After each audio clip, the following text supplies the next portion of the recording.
Sithwele imthwakazo omuhle silamukela njalo kwesinye isiqephu sezindaba kumsakazo we-Citizens Movement Radio namhla kungoLwesibili zingama-26 kuNcwabakazi ngomnyaka ka-2025. Indaba lizethulelwa nguKhethiwe Chuma. Wezihamba phambili namhlanje. Incwadi zomhlaba uyingqondo kaMongameli uChamisa esetshenziswa ngendlela engayisiyo nguMnangagwa, kusho isiphathamandla sebandla eliphikisayo.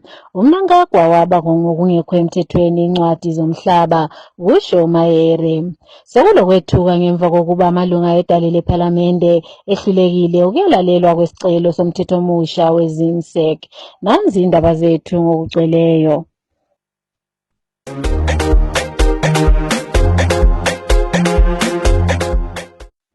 Isiphathamandla sebandla eliphikisayo Stephen Sarkozy Chuma uthi udaba lolo lukhona lokuphiwa kwamaphepha okuba ngabanikazi bomhlaba kulabo abahlaliswe emaplazini kuyingqondo kaMongameli uChamisa, kanti njalo kusetshenziswa ngendlela engayisiyo ngumongameli webandla leZANU-PF lo obusa ngodlakela u-Emmerson Mnangagwa. Kunkulumo yakhe uChuma uthi umongameli uChamisa emkhankasweni wakhe kuzayiwa ekhethweni ngomnyaka ka-2023 wayejonge ukuba kuphiwe bonke abathola umhlaba ngokuhlaliswa kusha amaphepha abanika imvumo yokuba bangabanikazi bomhlaba. Uye wathi lolu hlelo luqhutshwa ngulo khohlakeleyo uKhudakhwashe Thakwireyi kuyindlela yokutshontsha umhlaba ebantwini abahlaliswa kusha, kanti njalo abazukuwathola lawo maphepha ngoba baza kuthengiselwa umhlaba lowo. Ake sizweni uChuma ekhuluma. Yes, yesterday we saw ZANU-PF dictator Emmerson Mnangagwa saying that he's giving people title deeds in Masowe, Mashonaland Central Province. But we know that the issue of title deeds did not start with Emmerson Mnangagwa, but this is an issue that started with the people's president, that started with the citizens' president, that started with Advocate Nelson Chamisa in his 2018 and 2023 general election campaign message. President Chamisa was very clear that he wanted the people of Zimbabwe to have title deeds to their land. He was very clear that he also wanted the people in traditional rural areas, popular known as reserves, to have title deeds to their land. Not only those that acquired land during the chaotic land reform program of 2000, but President Nelson Chamisa was clear that he wants every Zimbabwean who is occupying a piece of land to have title deeds to that land. But what we are witnessing here is different, because Emmerson Mnangagwa is funding his crooks like Kudakwashe Thakwireyi, and we know that Thakwireyi and the other cartels that are close to Emmerson Mnangagwa, they would eventually go around buying a land from the very same people that they are dishing title deeds to, so that in the end, vast tracts of land will be in the hands of a few minority, which is something that was before independence. So we have to treat this issue of title deeds with scrutiny, because the way it is being done, land will eventually end up in the hands of a few. Isiphathamandla sebandla eliphikisayo uFatsai Mahere oligqwetha elaziwayo kakhulu uthi uhlelo lolo lukhona lokuphiwa kwabantu incwadi ezibathi bangabanikazi bomhlaba okuqhutshwa ngu-Emmerson Mnangagwa kakukho emthethweni. uMahere uthi ngaphansi kwesisekelo sombuso umhlaba wonke ungokahulumende, kanti njalo akukho umuntu olemvumo yokuba athathe umhlaba obongowakhe. Uye wangezelela ukuba uhulumende kumele aqale atshintshe isisekelo sombuso ukuze kuvumele abantu ukuba babe ngabanikazi bomhlaba. Inkulumo kaMahere iza ngemva kokuba umongameli webandla leZANU-PF obusa ngodlakela u-Emmerson Mnangagwa enikeze abantu abangaphezu kwenkulungwane amaphepha abanika imvumo yokuba sebengabanikazi bomhlaba kulabo abamsekelayo esabelweni sasemazowe izolo.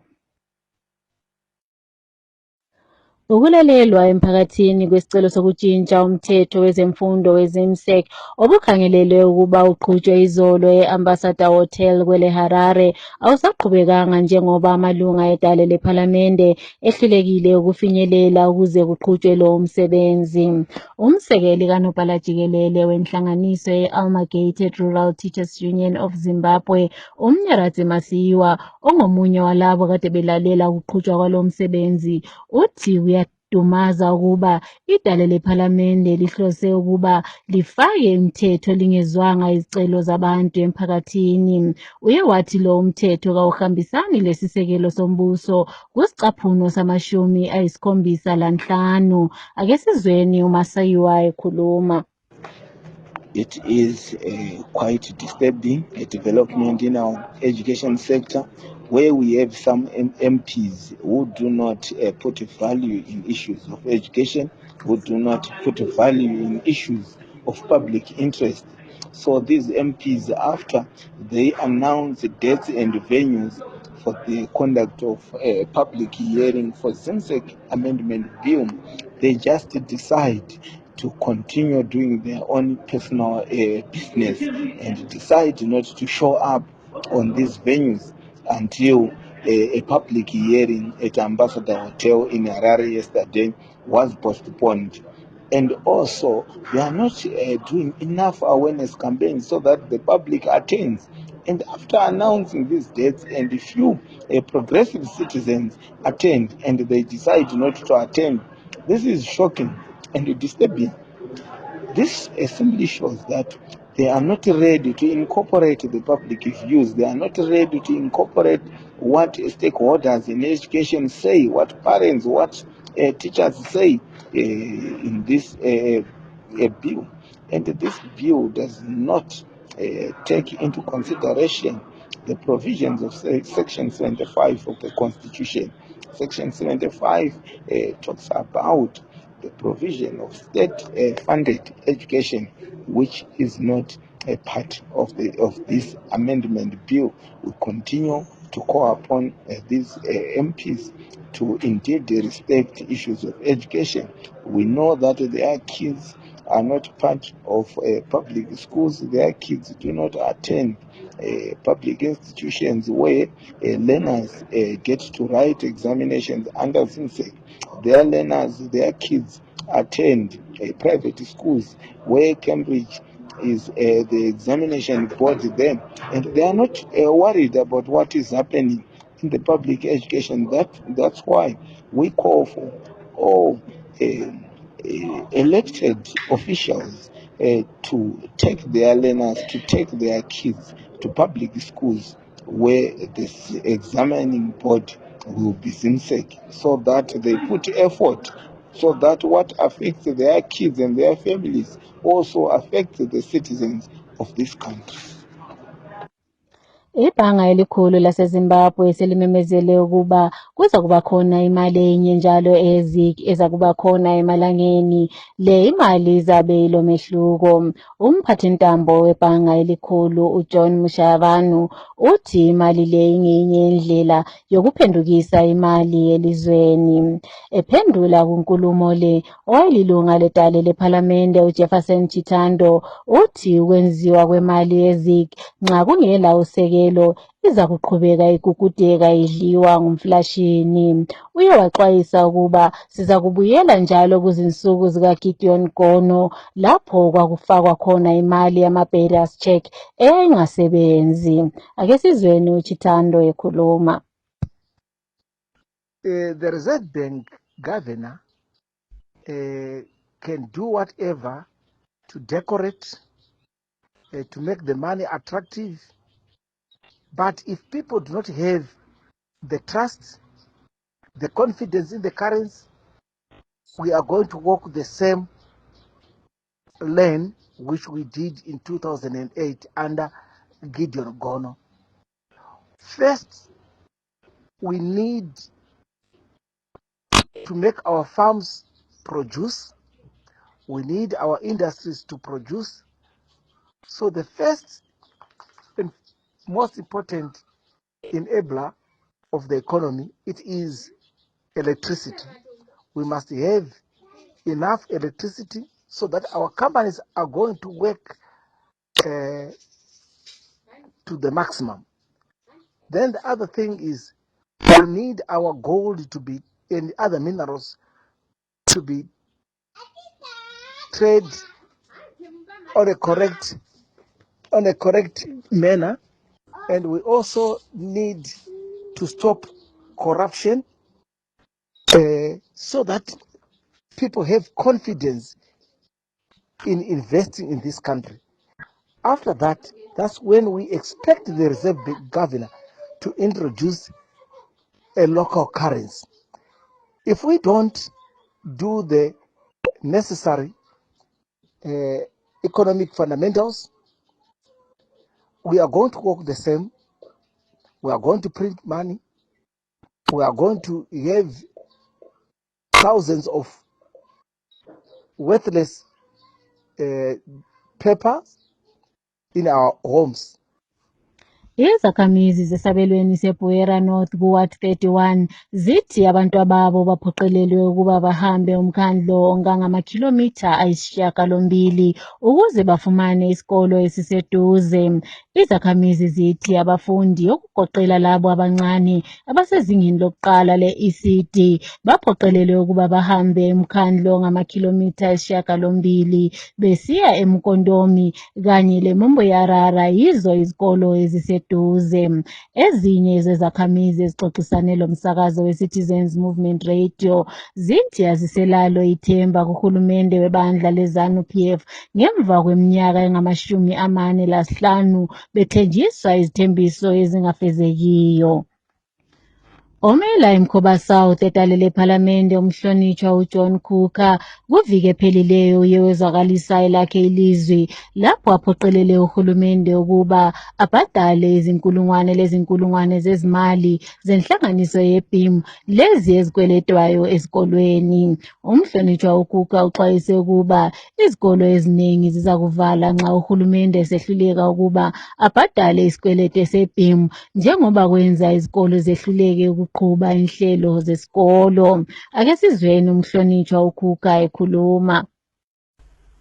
Tinotenda zvikuru maita basa timu reCitizen Movement Radio kutiwanira nguva kuti tikurukure zvimwe zvezvino zvatinoita kana tiri kudare reparamende. Zita rangu rinoitwa J Khuka, Member of Parliament for Mkhoba South Constituency kuguta reGweru kuno kuMidlands Province. Hongu ichokwadi vhiki rapfuura takanga tiri kudare reparamende uko kwatai kurukura nekuonesana nyaya dzakasiyana siyana. Mukukurukura imomo ndine nhaurwa yandakasimudza inova iri kundidya moyo zvikuru sei kuno kuguta reGweru muMkhoba South Constituency.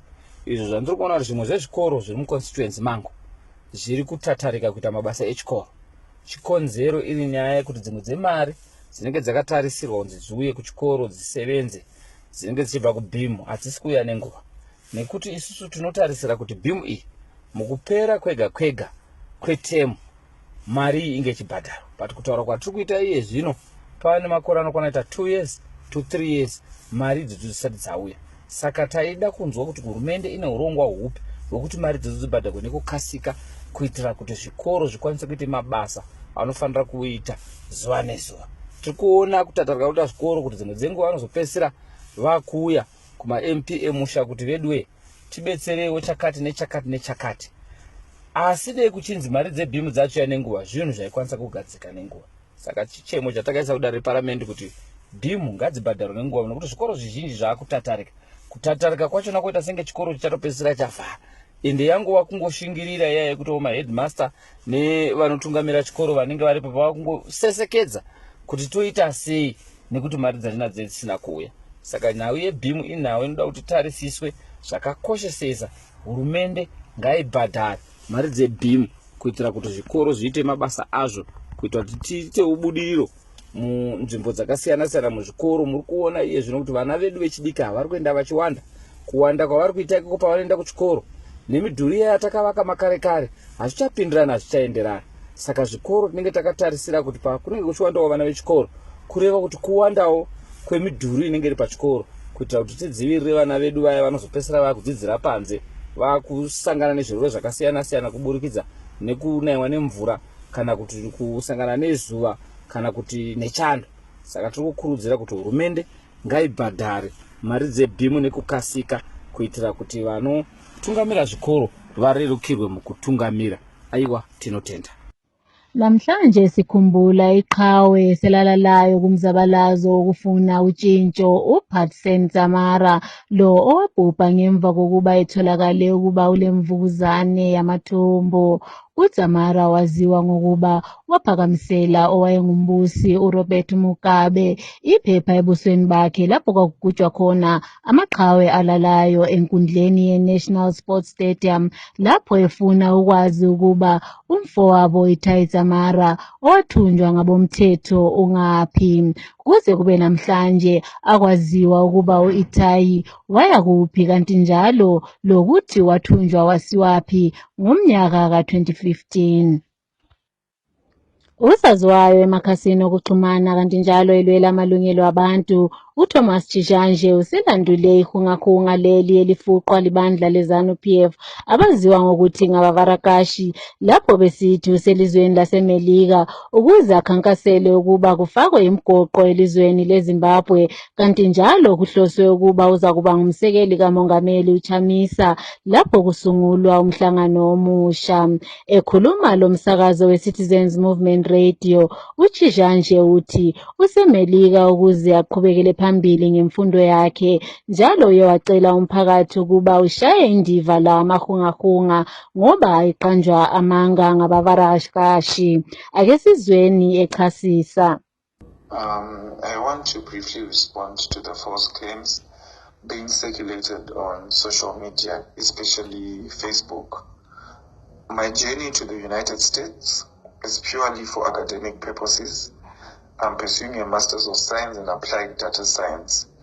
Any suggestions that I came here for political agendas, I heard other people also posting on Facebook. I saw other people posting on Facebook that I've gone to the United States to extend sanctions, or some even weird and unbelievable claims that I want to position myself as Vice President to Nelson Chamisa. This is completely untrue. I am focused on my studies, and that is where my attention remains. A lot more happened last week, including threats, which I cannot dwell much on for security reasons. But I want to make it clear that my move to the US is about education and definitely not politics. So anyone that is claiming that they've got inside information about my journey to the US, they are lying, and they have their secret agenda that they want to cover up with lies. So I want to say this in black and white.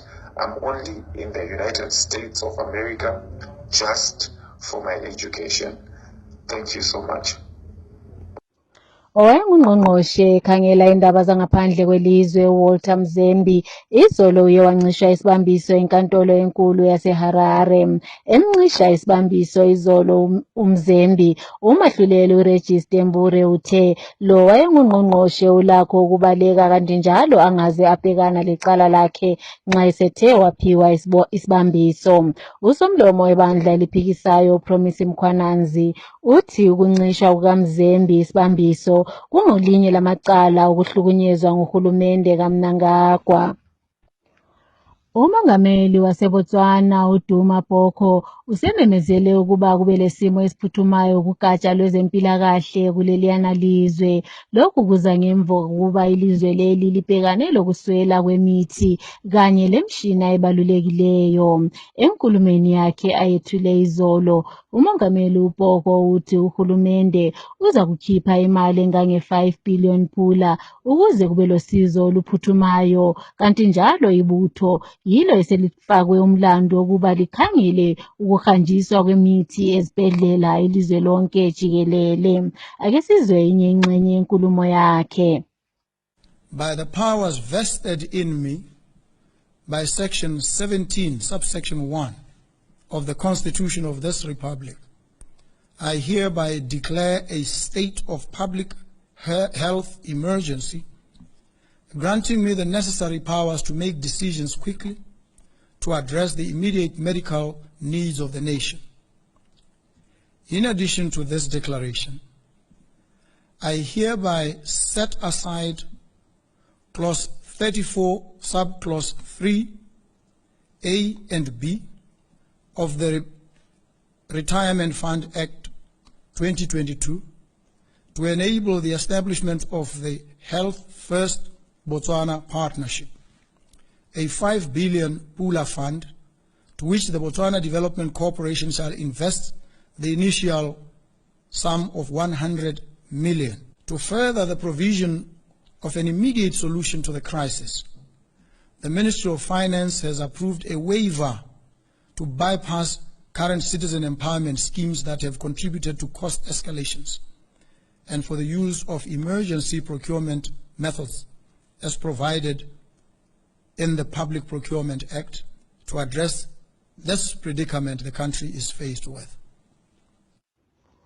Ngesikhangele kwezemidlalo, emidlalweni eqhubekayo eChan Tournament, iKenya, iUganda kanye leTanzania sezikhishiwe kuma-quarter finals. iKenya iye yanqotshwa 4-3 kuma-penalty, kanti iTanzania yona idliwe iMorocco 1-0. iUganda layo idliwe iSenegal 1-0. Ilizwe laseSudan selidlulele phambili ngemva kokuba linqobe iAlgeria 4-2 ngama-penalty lapho beziphele zingutshikilobhanqa 1-1. Oleminyaka engama-60 uRio Ngumoha wenze izindaba ngemva kokuba ehlohle igoli elenze iLiverpool yawina 3-2 emidlalweni wabo leNewcastle izolo kusihlwa. iNewcastle idlale sebengenelanga sebengamadoda 10 lapho uAnthony Gordon etshengiswe ikhadi elibomvu ngenxa yokungadlali kuhle lomunye uVirgil van Dijk. iLiverpool yona ihlohle igoli labo lokuqala Ryan Gravenberch kanye loHugo Ekitike kwasekuhlohla-ke elesibili. iNewcastle yona ihlohle amagoli abo ngoBruno Guimaraes kanye loWill Osula.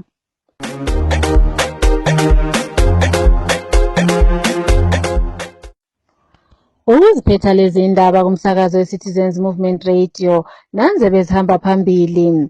Incwadi zomhlaba kuyingqondo kaMongameli uChamisa esetshenziswa ngendlela engayisiyo nguMnangagwa, kusho isiphathamandla sebandla eliphikisayo.